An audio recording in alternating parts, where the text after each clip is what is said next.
तो कहते मन तू सुख के सागर बस रे, भाई और ना ऐसा यश रे। अब वो सुख सागर क्या है?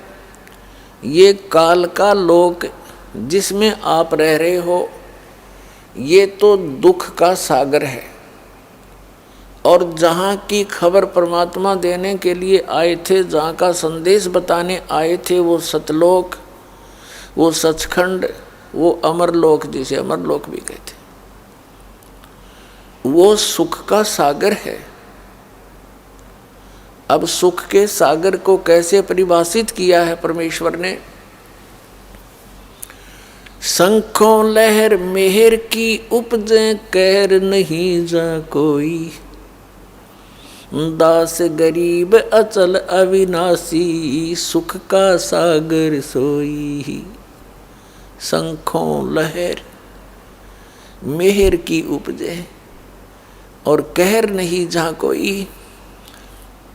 अब जैसे पुण्यात्माओं के अंदर कभी कभी एक ऐसी हिलोर उठती है, जब अकेले बैठे हों, इस दास के साथ तो अनेकों बार होता है, तो उस समय ऐसी स्थिति हो जाती है, आत्मा इतनी उभार लेती है, इतना उभार लेती है, किसी ने कितना ही परेशान कर रखा हो, कितना ही दुखी कर रखा हो, उसके प्रति भी एक अपनापन सा जागृत हो जाता है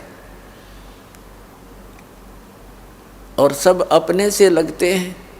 किसी के प्रति किसी प्रकार का कोई द्वेष मन में नहीं रहता, चाहने से भी नहीं होता। उन क्षणों में वह मेहर की उमंग, वो लहर तरंग आई थी सतलोक से, आती उन्हीं में है जिनमें पिछले संस्कार कुछ पुण्य हो।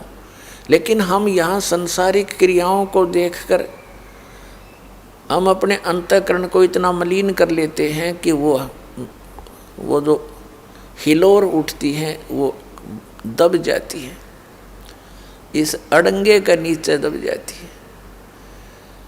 और फिर जब भक्ति प्रारंभ होती है, परमात्मा की मंत्र मिलते हैं, उसे अंतःकरण का मैल छट जाता है, हट जाता है, फिर तो सदा के लिए आत्मा उभर जाती है। लेकिन उस समय ऐसी स्थिति हो जाती है कि कोई भी पराया नजर नहीं आता, और जो ही वो समाप्त हो जाती है, उसके बाद चाहकर भी कोशिश करें उस तरह रहने की तो भी नहीं रह सकता। मन में वही दोष विकार अवश्य घर कर जाते।